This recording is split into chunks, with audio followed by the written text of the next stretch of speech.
Hello, Knox Dillman from Dillman Journalism. This is Dominic. He's a 43-year-old Army veteran. I'm going to ask him some questions, and it will be an enlightening experience. Hello, Dominic. Hey Knox. How are you today? Doing pretty good. All right, if you're ready, let's kick things off.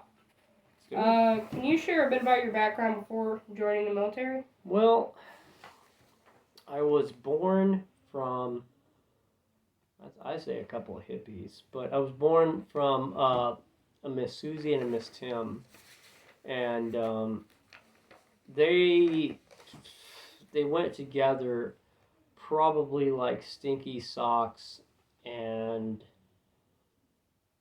I don't know a Saturday cleaning session. They didn't get together very very well. They did like each other, but I think mainly their main thing was they just like to smoke a lot of marijuana. Anyways, so I was born and raised in the North, and South Dakota. I always just wanted to join the military because I just want to get out and see the world, see if there's something more than South Dakota out there. And so, yeah, that's just what I did. I don't know. I was just like a pretty wild kid. Probably didn't focus on school as much as I should. Focus more on just being naughty than anything. But yeah, does that kind of answer your question? Yeah, it does. I don't know what you want from me, so. Can you describe your basic training experience? My basic training experience was kind of rough. I hate to admit that I wouldn't say this later on in my career, but I did cry on the way to basic because it was so sad because I was a 17-year-old kid. I didn't really understand about being separated from home. So I did get kind of teary-eyed. I got kind of sad about leaving, friends and family members behind. And but once I got there, I got absorbed into what we were doing, and I wouldn't say it was the top of the class by far, but it definitely wasn't at the bottom. So I saw a lot of people not be able to make it, and I just felt fortunate. I was one of those that was able to step it up and dig down deep and pull through. What were some of your first impressions when you entered the military? First impressions. I knew that they did that I knew that they were used to having quite a few soldiers go through a certain area. I went to Fort Benning, Georgia, back in 1998, and I knew that some of my first impressions were, I don't know, I guess more of emotions, like I said, like fear and anxiety. And just, I was a 17-year-old kid. I wasn't even 18 years old yet. And I guess my main thing was impressions. It was kind of scary, It's kind of a different world, kind of a different place, I guess you'd say. I don't know. Could you share a particularly memorable experience from your time in the Army? Can I share a particular experience in the Army I had? Just one you remember to this day, like a really memorable one. So,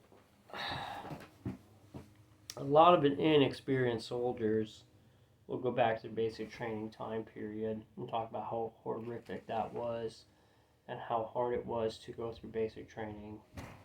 And they'll sit there and they'll discuss how people were mean to them and stuff like that.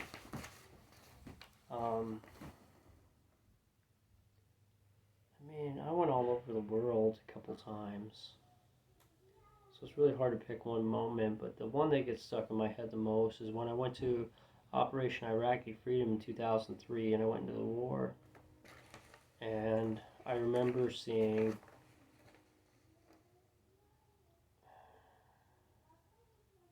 there's just a lot of devastation and a lot of people begging for money or food from us, and then there were people throwing rocks at us constantly and shooting at us and stuff.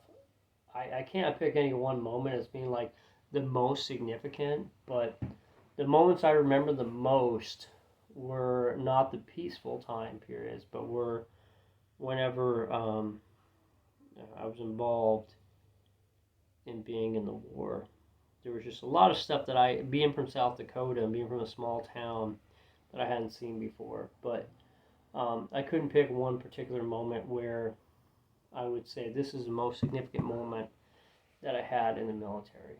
If that makes sense. There was too much stuff I went through, but the ones I remember the most clearly are the last moments before I got out, which was the war and going into Operation Iraqi Freedom and Operation Enduring Freedom, and just seeing a lot of the soldiers have gunshot wounds, and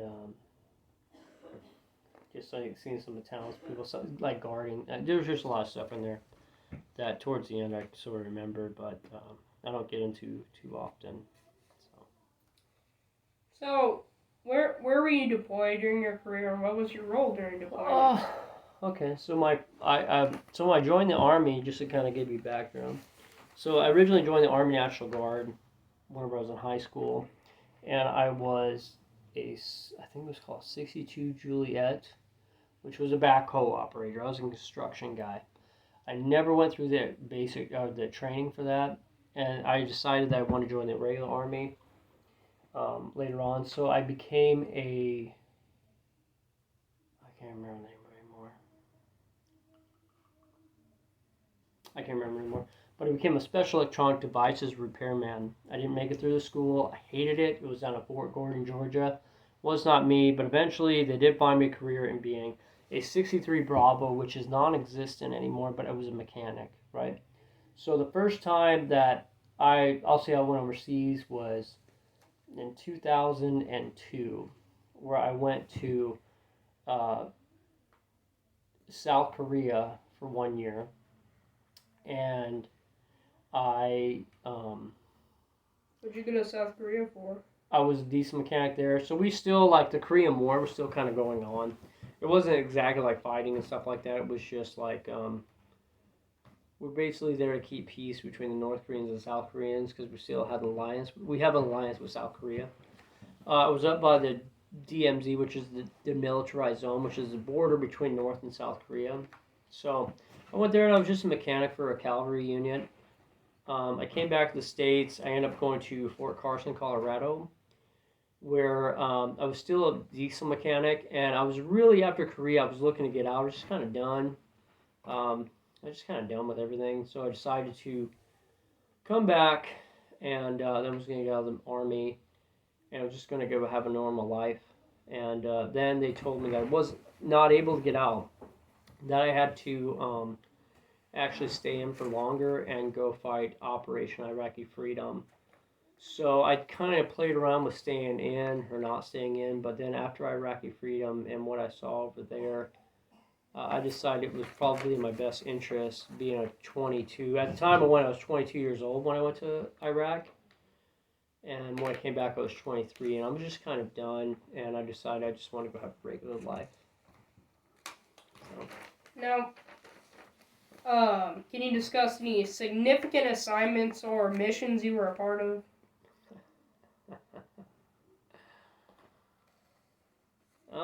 I don't know some of it. I'm sure it's not I'm sure it's declassified now, but I can't get into too much. There was a mission called I believe it was called Operation Black Scorpion, where we were to go from. See, I don't want to give out too much because some stuff might have been illegal at the time, but see, I was just a mechanic, so I just went along with the guys. I'm just making sure the vehicles worked. I'll say. So Operation Black Scorpion, we were going from Iraq and going into Syria, where we believed there was a bunch of refugees that were staying there. And so I went along as a mechanic to watch out the vehicles and stuff like that. We went into Syria to go check out compounds around in that area. It's called Operation Black Scorpion to check and see if there was any I can't remember what you call them. People that basically were holding up in forts waiting to fight the U.S. Army or the U.S. military. They were not refugees, but they were part of Saddam's army, but they had gone somewhere else to go and fight. Another mission I'd had was, I wasn't supposed to go on it, but it was a mission where we had to go get 50 Humvees from the harbor, where was it, somewhere in Iraq, and we had to bring it back to our Ramadi and town of Hit and Fallujah area, where we had to bring it through there, and they needed a mechanic to go along with to basically, if the vehicles break down, be able to, fix the vehicles as they go. And that's when I realized that shit got real, because that's when you realize that, there's armed guards around you, and it's just weird, like riding in a vehicle, driving a vehicle, because I was a mechanic, and the guy next to you has his gun, his rifle locked and loaded, and he's pointing it outside the vehicle the whole time you're riding around. Can you imagine driving down the street going to Burger King, and the guy next to you just has a gun pointed out the window, just ready to rock, and everybody in the back seats are just imagine if you had like, your kids in the back, they all have guns just pointing out the vehicle, just ready in case somebody came up in the vehicle to shoot them. That's when I really realized that I was in a war, was because I left the safety of the rest of the people to go out on a mission like that, and it was weird. It was kind of traumatizing, I guess I'd say. So, very strange. How would you describe the camaraderie among your fellow soldiers? Man, I tell you what, in Korea it was tight, because the guys in Korea, when we got there, they basically told us, they took us in a meeting and they said, if everybody fought like just completely, like everybody got medals of honor, we're just fighting like crazy good against these North Koreans, they said we'd last 3 days. That's it. So they said, you're not going to make it past 3 days. And I'm talking everybody is like just fighting like you could not believe, like everybody's just like, everybody gets the Medal of Honor, and we're talking about a fort of 800 people, and everybody gets the Medal of Honor kind of style of fighting. We would last 3 days. We were going to get our butts whooped. So the camaraderie there was so tight, because you just had to trust the other person, whether or not you liked them, whether or not you agreed with what they believed in, or their politics, or anything like that, or their religion. You were so tight because you had to be, because you were trusting in that person to save your life. Now, when going into Iraq, going back to Colorado Springs, it was a little bit different at Fort Carson, because those guys were babies, I would say, where they didn't understand about the hardened war, that they've been around that war country or anything like that yet. So going back there, it's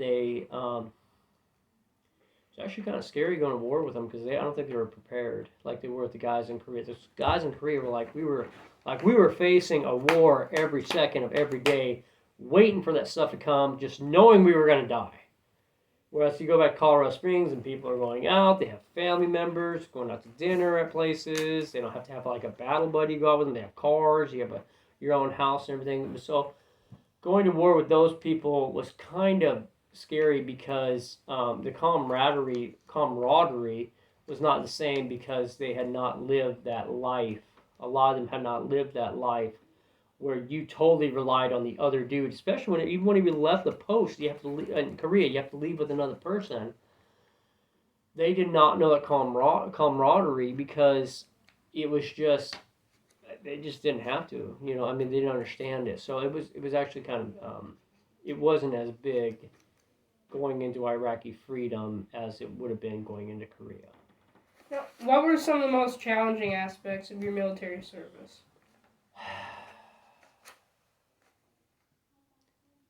Man, I think a lot of it was just being able to pick and choose where I wanted to go and what I wanted to do.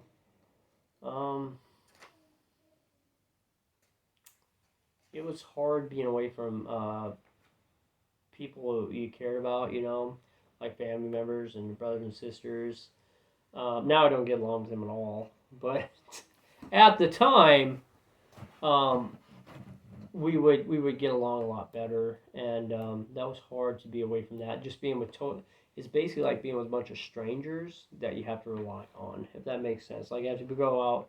It's kind of like when you go to a job now, like, I have to be around a bunch of strangers they have to rely on to be able to go home with, stuff like that. So that was a hard thing. It's just basically being like, I'm not a big guy at all, being around a bunch of people I didn't know and having to get along with them. We didn't have to like one another, we just had to at least get along with everyone. So. Now, how did you cope with the difficulties you encountered? How did I cope? Mm-hmm. So, a lot of times, like in Korea, they had like a free library. I would sort of like, so I never took schooling seriously in high school or middle school, and so I'd start just reteaching myself different things. Um, like I would start reteaching myself, like basic math, and then going into algebra and things like that. I would start I watch a lot of videos, which I probably shouldn't do. Watch a lot of TV, but the thing is that I got bored with all that, and I started to better myself and tried to do more um, relearning everything that I refused to learn whenever I was younger. I tried to learn it as a person in the early 20s, you know. So that's how I kind of cope with it. Even going into Iraq, I had not read very many books, at that point in time. I've read the whole Bible now. I've been through the whole Bible. But I never really read that many books, so I started reading like full books, full novels, stuff like that. And that got me through, reading. Mm-hmm. Now, what achievements or accomplishments are you most proud of from your military career? From my military career? Mm-hmm. The thing that I'm most proud of from my military career is that I was able to survive it. Like, man, I'm telling you, sir, you don't understand what it's like when you're sitting there and you're looking down the barrel of death every day. And the thing that I was the proudest that I am out of my military career is that I had the intelligence. And I was in a good enough unit that would understand when you see an issue to not go towards it. That's going to kill us all off. I'm happy that I was able to survive. Because like I said, the thing that was the biggest deal for me was just being able to live. You know what I mean? So Yeah. that's it. I mean, that's seriously a proud thing, because then I was able to come home, and only after a few years of being out of the military, I was able to meet the absolute love of my life. I didn't know what love was until I met my wife, Susie.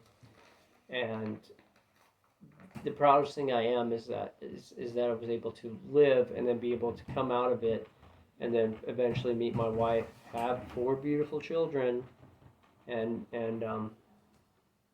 able to go down that path. Building on that subject, how was the transition from military to civilian life for you? Horrible.